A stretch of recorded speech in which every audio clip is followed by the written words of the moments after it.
Assalamualaikum warahmatullahi wabarakatuh. Saya Muhammad Nurfalah dari Prodi Bedah Mulut akan mempresentasikan sebuah topik dengan judul Peran Filsafat dalam Perkembangan Ilmu Pengetahuan, Teknologi, dan Seni atau IPTEX di era vaksinasi COVID-19 untuk Indonesia yang lebih cerdas dan bermoral mulia. Seperti yang kita tahu, angka peningkatan kasus baru infeksi COVID semakin meningkat setiap harinya. Menurut data dari Center for Science and Engineering atau CSSI di Universitas Johns Hopkins University, kasus pertama pada negara Indonesia tercatat pada 15 Maret 2020 dengan kasus baru sebanyak 21 dengan rata-rata 7 hari sebanyak 21 kasus. Kemudian hingga saat ini tercatat 16 Januari 2021 tercatat sebanyak 14.224 kasus dalam sehari dengan rata-rata 7 hari sebanyak 11.179 kasus. Dari grafik ini diperkirakan akan terus meningkat seiring belum adanya solusi yang jitu dalam menangani pandemi ini. Untuk menanggulangi COVID-19, berbagai upaya telah dilakukan pemerintah, salah satunya dengan pengadaan vaksin. Optimisme mulai terdengar ketika pemerintah mulai berupaya untuk mendatangkan vaksin dari beberapa negara untuk mengatasi masalah COVID-19 ini. Negara berupaya untuk mengelola vaksinasi mulai dari pendanaan, pengadaan, dan distribusi termasuk hubungan dan kolaborasi antar kementerian dan lembaga yang dilakukan secara komprehensif.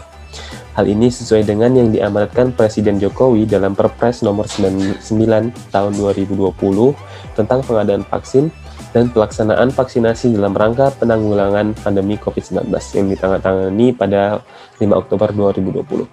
Perpres ini mengamanatkan kepada Menteri Kesehatan untuk melakukan pengadaan dan pelaksanaan vaksin.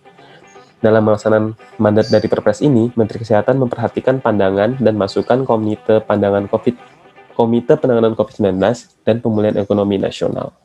Pemerintah telah menetapkan 6 vaksin COVID-19 yang bakal digunakan di Indonesia. Keputusan itu ditandatangani Menteri Kesehatan Terawan Agus Putranto pada Kamis 3 Desember 2020. Hal itu tertuang dalam Surat Keputusan Menteri Kesehatan nomor 9860 tahun 2020 tentang penetapan jenis vaksin untuk pelaksanaan vaksinasi coronavirus disease 2019 atau COVID-19. Keenam vaksin itu adalah, pertama ada Sinopharm. Sinopharm mengklaim individu yang melakukan vaksin telah melakukan perjalanan lebih dari 1.500 negara dan saat ini belum ada kasus temuan infeksi. Vaksin Sinopharm ini termasuk dalam jajaran 5 vaksin Cina yang melakukan uji klinis di luar negeri. Yang kedua, ada Moderna. Vaksin virus corona yang diproduksi oleh Moderna ini telah diklaim memiliki efektivitas sebesar 94%. Moderna meyakini vaksin buatannya telah memenuhi persyaratan yang ditentukan oleh BPOM versi Amerika Serikat atau FDA untuk penggunaan darurat. Kemudian ada AstraZeneca, yaitu uji coba yang dilakukan oleh AstraZeneca dan Universitas Oxford ini menunjukkan vaksin virus corona produksinya memiliki efektivitas rata-rata 70%. Dianggap mudah didistribusikan karena tidak perlu disimpan pada suhu yang sangat dingin. Vaksin dibuat dari versi lemah virus flu biasa dari simpanse yang telah dimodifikasi tidak tumbuh pada manusia. Kemudian ada Pfizer and BioNTech. Pfizer and BioNTech telah mengajukan penggunaan darurat vaksin virus corona yang diproduksi ke BPOM versi Amerika dan Eropa. Kandidat vaksin Pfizer-BioNTech dari hasil uji coba terakhir pada 18 November diklaim 95% efektif pada virus corona dan tidak menimbulkan risiko masalah keamanan. Kemudian ada Sinovac. Sinovac memberikan dana kandidat vaksin virus corona buatannya CoronaVac, memberikan nama kandidat vaksin virus namanya yaitu CoronaVac. Vaksin ini memakai versi non-infeksi dari virus corona untuk memicu respon imun. Pada 17 November, hasil uji awal Sinovac yang terbit di The Lancet disebutkan vaksin aman, tapi hanya menghasilkan respon imun yang moderat, dengan tingkat antibodi tak lebih tinggi dari antibodi yang dihasilkan oleh pasien yang pulih dari COVID-19. Nah, yang dipakai oleh pemerintah saat ini sementara itu yaitu dari PT Bio Farma yang kerjasama dengan PT Sinovac. Sebenarnya Bio Farma ini ada dua. Yang pertama, pemerintah melalui Bio Farma menjalin kerjasama dengan perusahaan vaksin asal Cina yaitu Sinovac Biotech. Yang kedua yaitu mengadakan vaksin dalam negeri yang disebut vaksin merah putih, atau vaksin tersebut merupakan kerjasama antara Bio Farma dan lembaga Eijkman Institute. Dilansir dari kompas.com 28 Oktober 2020, Sekretaris Perusahaan Bio Farma Bambang Herianto mengatakan sebanyak 16.220 lawan telah uji klinis tahap 3 vaksin oleh Sinovac yang telah disuntik. Namun, apakah proses pengadaan vaksin tersebut diterima oleh masyarakat? Nyatanya tidak. Berbagai polemik timbul di tengah masyarakat. Pertama, apakah vaksin itu halal atau haram? Kedua, apakah vaksin tersebut aman atau tidak? Ketiga, bagaimana efikasi dari vaksin tersebut? Lantas, apa hubungannya filsafat dengan vaksin? Kita juga bertanya-tanya. Di sini perannya filsafat. Di sini filsafat perannya itu mendorong kita untuk menghasilkan jawaban atau pemecahan yang dapat diandalkan. Yaitu filsafat juga mencari jawaban terhadap persoalan atau pertanyaan sebenarnya, mencari penjelasan, mencari keterangan. Hal ini perlu kita ketahui agar kita bisa berpikir ilmiah dalam menjawab pertanyaan dari polemik tersebut. Hal ini membantu kita terhindar dari informasi yang salah dan menyerumuskan ke pemikiran yang salah pula, yang bisa berdampak negatif pada lingkungan sekitar kita. Contohnya negara kita ini, apalagi di situasi pandemi ini. Oke, coba kita lihat pertanyaan pertama. Apakah filsafat bisa menjawabnya?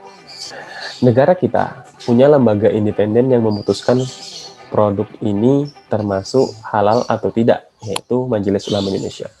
Sesuai dengan tugasnya, MUI membantu pemerintah dalam melakukan hal-hal yang menyangkut kemaslahatan umat Islam, seperti mengeluarkan fatwa dalam kehalalan sebuah makanan, penentuan kebenaran sebuah aliran dalam agama Islam, dan hal yang berkaitan dengan hubungan seorang muslim dengan lingkungannya. Komisi Fatwa MUI menetapkan vaksin COVID-19 produksi Sinovac halal dan suci. Hal tersebut tercantum dalam Fatwa MUI nomor 02 tahun 2021 tentang vaksin COVID-19 dari Sinovac Life Science Co. Ltd China dan PT Bio Farma Persero. Jadi, apakah masih bisa diragukan lagi apakah ini halal atau haram? Tentu saja ini halal. Selanjutnya, pertanyaan kedua. Apakah aman atau tidak? Nah, Indonesia punya lembaga yang terkait hal tersebut, yaitu BPOM. BPOM adalah singkatan dari Lembaga Badan Pengawas Obat dan Makanan. Lembaga ini memiliki tugas yang sama dengan European Medicines Agency atau EMA dan Food and Drug Administration atau FDA, dengan tugas utama yaitu untuk mengawasi seluruh peredaran obat-obatan dan makanan yang ada di seluruh wilayah Indonesia. Tujuan dilakukannya pengawasan terhadap obat-obatan dan juga makanan adalah memastikan seluruh produk sudah aman untuk dikonsumsi dan tidak merugikan si pengkonsumsi. Jadi saat membeli produk obat dan makanan, ada baiknya memperhatikan apakah produk tersebut sudah terdaftar di BPOM atau belum. Jika terdaftar, maka produk itu sudah aman untuk dikonsumsi. Nah, sedangkan vaksin oleh Bio Farma dan Sinovac yang untuk Indonesia ini, vaksin itu sudah terdaftar di BPOM dengan hasil uji klinik memenuhi persyaratan keamanan, khasiat, dan mutunya. Lantas, bagaimana dengan efikasi dari vaksin tersebut? Nah, hal ini juga disampaikan oleh BPOM yang sudah menguji di Bandung, bahwa BPOM menyatakan bahwa efikasi dari vaksin Sinovac ini sebesar 65,3%. Hal tersebut sudah memenuhi persyaratan Organisasi Kesehatan Dunia yaitu WHO, ya ini di atas 50% untuk bisa dipakai.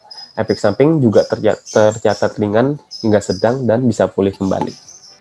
Kesimpulan, sekarang di akhir, saya simpulkan bahwa di sini perannya filsafat. Kita terdorong untuk menghasilkan jawaban atau pemecahan yang dapat diandalkan dan bersifat ilmiah, sehingga bisa dipertanggungjawabkan. Mencari jawaban terhadap persoalan atau pertanyaan sebenarnya mencari penjelasan, mencari keterangan. Hal ini perlu kita ketahui agar kita bisa berpikir ilmiah dan menjawab pertanyaan dari polemik tersebut. Hal ini membantu kita terhindar dari informasi yang salah dan menyerumuskan ke pemikiran yang salah pula, yang bisa berdampak pada negara kita, yaitu masalah satunya, apalagi di situasi pandemi ini. Terima kasih, mungkin itu dari saya, kurang lebihnya saya mohon maaf. Bila ada kekurangan, itu murni dari saya. Saya akhiri. Assalamualaikum warahmatullahi wabarakatuh.